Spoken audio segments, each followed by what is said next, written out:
All right. Next up, we've got some of our Zpryme team members. So if any of you have been to a Zpryme physical event, which it feels like it's been so long now, you've probably seen Jorge and Becca kind of off to the side, wearing VR headsets and giving demos to people.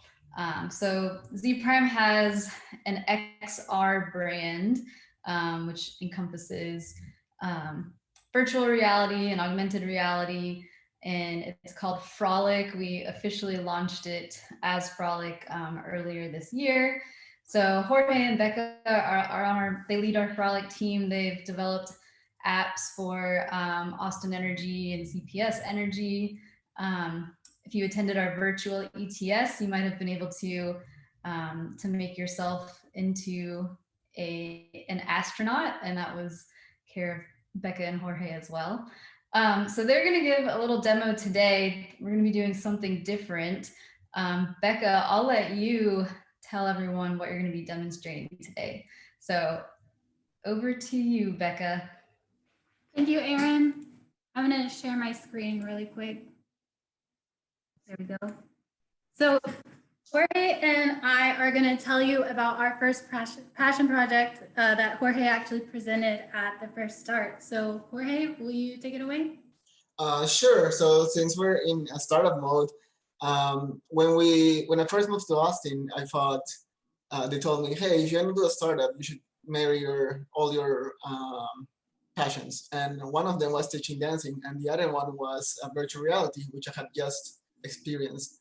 So I put this crazy idea together in which we could teach dance lessons through virtual reality. And I had already met Becca through the dance studio that I taught at. So we decided to launch this. Our first demo was on Start at ETS on 2016, I think. And since then, it's grown a lot. It's gotten a lot better than our first prototype. And and I hope that you guys enjoy it as well. Yes, so before Jorge goes into his headset, I just wanted to tell you guys a little bit more about our startup story and some of the common questions that we got asked. And one of the first questions was why, and why does it work? So Jorge and I, as you mentioned, we are professional dance teachers. And when Jorge showed me VR, I was immediately on board. I saw the potential to teach the spatial awareness and other things that other skills you needed to be a strong dancer. So what we did is we recreated our group classes inside virtual reality. These top two photos that you see here we're taken at the studio that Jorge and I met at, and that's us teaching together. And then this bottom photo was one of our first simulations of dancing in virtual reality. Second question was how? So how did we do this? We recorded all of our movements and voice with motion capture suits and microphones, and we synchronized all of that. The photo that you're looking at here was one of our first motion capture suits, and it's just hilarious to me. My bright yellow tights are not photographed here, but we used all these different brightly colored clothing in order to track our movements. And where that gave us good results for our motion tracking, we decided to upgrade our suits to these ones pictured now that had a lot more sensors on them. And with all those extra sensors, we got a lot more information that we were able to scrub through and make more accurate avatar movements. So after all of that, we then got to create our virtual world. So for line dancing, this is the virtual world that we created. And so the dancer just gets to now go in and choose what they want to work on. And they get to practice this choreography with the avatars that we've implemented in there. And then finally, they get to dance virtually, for real. And so this is what Jorge is about to demonstrate when he puts on the headset here in just a minute. So he's gonna go in, he'll he'll launch Line Dance Virtual. We do have a salsa version of this where you get a dance with a partner, an avatar. And when, let's see, yes, so Jorge, whenever you're ready, you can take over the screen share. And just a couple housekeeping notes for those of you guys who are watching. If you are in Zoom and you have your speaker view, that'll give you the best view for Jorge and the virtual reality 2D demonstration. And I also wanted to mention that Jorge has the capacity to place another camera inside virtual reality, so we can see his avatar that he's about to see. Are you able to see my screen right now? I see it. Okay, so in that case, I'll put on my headset. It might be a little difficult for me to hear what you say, but I'll try to describe what I'm doing. Right now, I have my virtual hands, so I'm going to select my avatar that is going to be used for the rest of this session. Oops.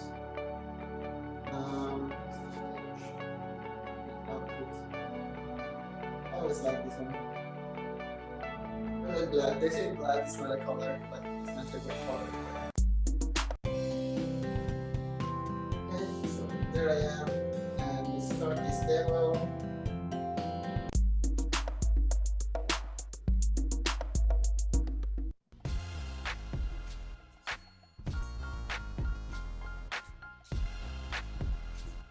So this is just the dance kit, I guess what you call it. I'm gonna gracefully say hello to you guys, and we'll go this way. Excuse me, excuse me.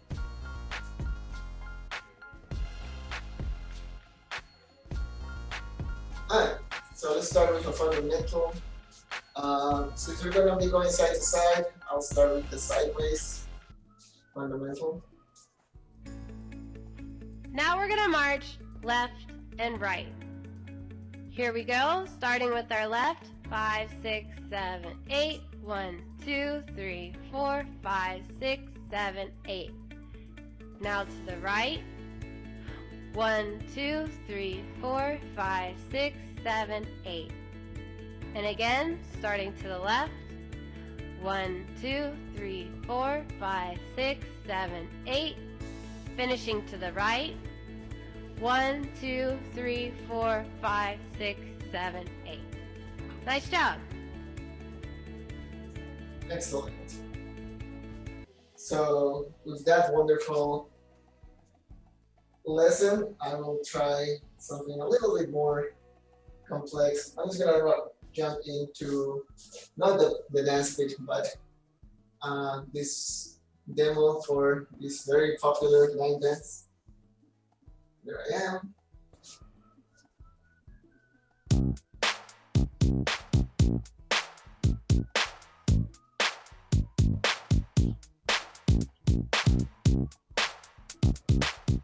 This hardware is getting warm and getting loose.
Final time.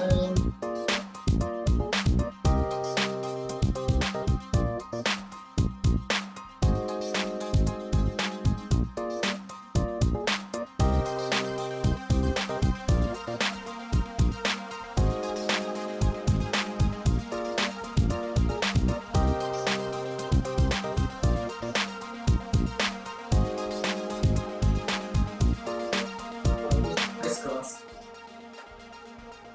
That's okay.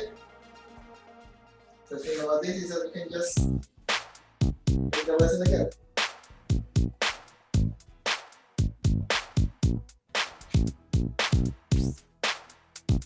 Now I'm gonna turn off my headset.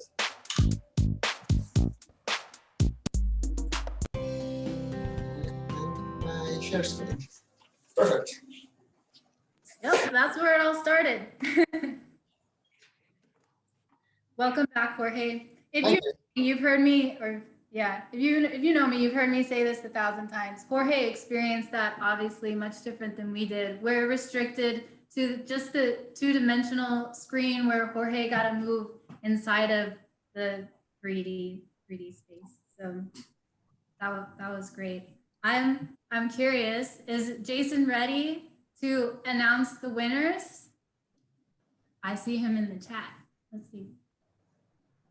I'm excited to know who it is. Mhm.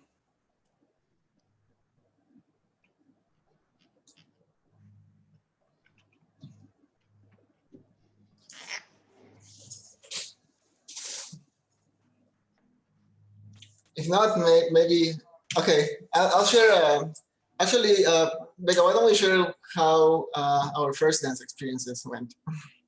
Our very first dance experience? Sure. My very first dance experience was not good. It was riddled with anxiety. I was a teenager. My boyfriend at the time invited me to go to like a very franchised studio dance lesson, and I got all dressed up. I was so excited. I thought it was gonna be like really, formal and fancy. I think it was like a waltz group class or something. And I missed it because I was so scared. I didn't get out of my car. I spent it I spent it in the parking lot of the studio. And then, yeah, he eventually came out and coaxed me inside. Oh my gosh, I'm so glad. It's really changed my life. Especially like if you saw that teenager then who was like so afraid to even just like walk into this building versus me now having the chance to speak to you all, it really did change my confidence, which was one of the reasons I love dancing so much. And actually, that's one of the reasons why we created Dance Virtual as well. In my case, I just never thought I could do it. They say that Latino people have dancing in their blood. I was sure I was the exception until at one point on a bet, I decided to go to a dance lesson. And I said, just to find out how lame it was going to be. And then I never left. So, but one of the things I found out was that dancing is a skill and not an ability, not an innate ability. So now I teach that to my real world students. And I figured that, if people are afraid of being judged, although most people in the dance world don't judge, but you feel like they're judging you when you're starting anew. It'll be better if there are no people at all. It's all a simulated environment, and you can be more comfortable in the comfort of your own home. And if you screw up, then nobody will know. Nobody will ever know. I actually screwed up a couple of the steps back there. Like, oh yeah, I was supposed to do a crisscross at this point. Those are my movements that were recorded, and I forgot. So that's fun. And I think a lot of the startups that we have today are trying to solve real world problems. And it's exciting to be here at Startup ETS. Being afraid of dance and like fear of dancing is such a big topic in the community that there, and Jorge and I, time is so lost on me now. After a year of COVID and sitting at home, or I don't remember, but was it 2018 or like right in 2019? Jorge and I were invited to Canada to be in a documentary called Fear of Dance, where we got to showcase this also. What do you remember? Like that was 2018 or 19 or 19. It was 2018. That was amazing. What were some takeaways that you had from that experience, Jorge? I don't know if I think the director's life was trying to question whether it was nurture or nature that made him fall out of love with dance. Because as a kid, he just danced in front of the camera and everything, and then something happened, and he tried all sorts of interesting methods, including ours, and dancing in the dark and dancing on the beach. But yeah, that was great. Yeah, I remember when he was for something about virtual reality, less about the dance, more about the virtual reality, is that there is a little bit of a learning curve when you first get into the headset, because unless like you're an avid video game player, you may not be used to the coordination, like to manage the controllers immediately. And let's see. I think some people are a little afraid of virtual reality, and I think I saw that hesitation on him. And I think he took about 5 minutes to go from like really nervous to like give me more, which I thought was pretty cool. I don't know, Jorge, what do you notice about the learning curve for virtual reality for people who are trying it for the first time? Kids are really more risk takers than adults. For some reason, adults are just like, no, I don't think I like it, so I'm not gonna try it. Kids are like, I don't care if I don't like it, I'm gonna try it. So that's an interesting perspective to have. When I started this startup, it was kind of the same. I'm like, I don't even care if it doesn't work. I'll just try it and see what happens. And we struggled for a while. Just me and Becca and a lot of sweat equity. But yeah, eventually Jason saw us and said, hey, why don't you showcase this at Startup ETS? And then here we are. In fact, since you're talking about Jason, I'm wondering if he's ready for the announcement of the startup winners. No, I was watching the pitches. I'm really excited to know who's going to win. Oh, let's see. If we don't want to go to a 5-minute break, Jorge, since you started Dance Virtual, you decided to leave, your office job and start your own company. Like, not what was your heart, not what was the most difficult thing, but like, did you notice, like, or have you even yet told yourself like, oh, like I made it, like the hard part's over, or the hardest part is over, or I don't know. Can you expand on that? I think the first sale was probably the new, even though it was way Reminds me lower. when we were releasing it into the Steam store and we were so anxious.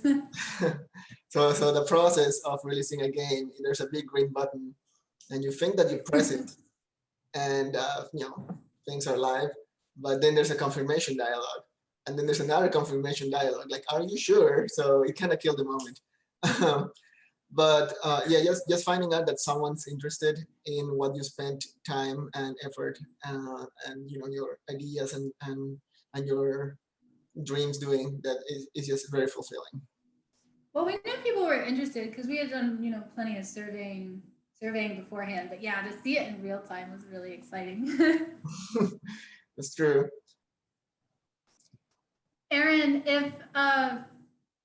if the judges aren't quite ready yet, would it be possible to transition into a 5-minute break until Jason and the judges have their final verdict?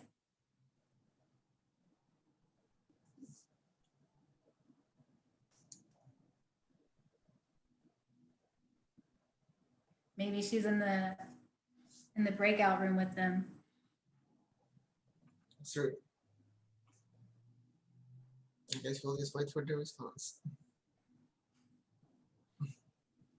If anyone has any questions, you're free to answer them in the chat.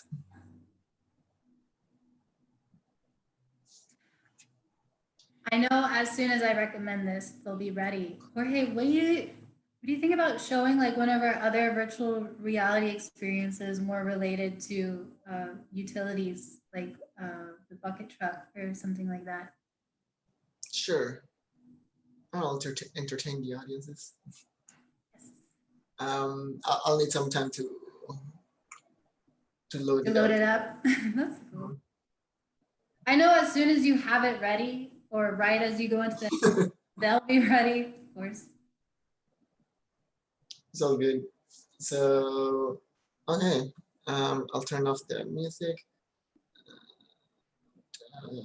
Share one more time. So inside of the utility industry, these are all the projects that I did after the dancing in VR, after the dancing salsa, dancing bachata, and line dancing, which is what we just showed you.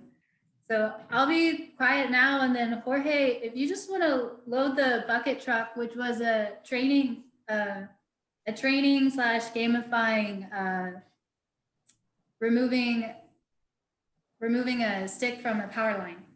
Sure. Oh, okay.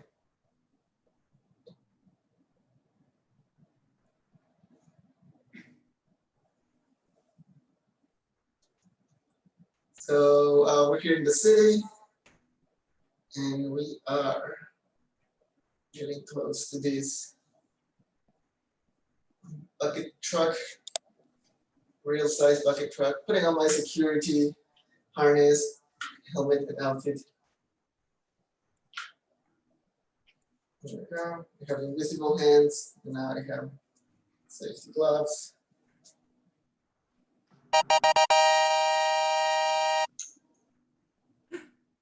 That startled me. That was loud. I think I forgot to add that sound to the list of sounds that should be turned off. I don't know if you've ever seen a bucket truck, but you have to mark with at least 6 of these cones for traffic to diverge around.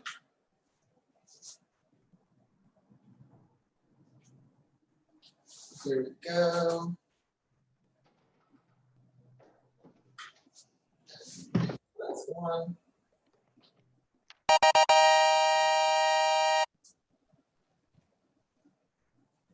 Now on top of the bucket truck, to make things easier, I put a replica in here so that we can see exactly what's happening with the controls. What we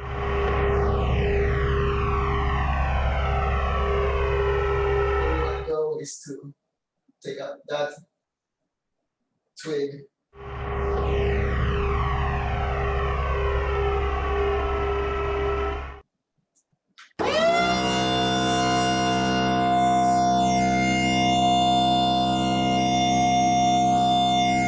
That was way off.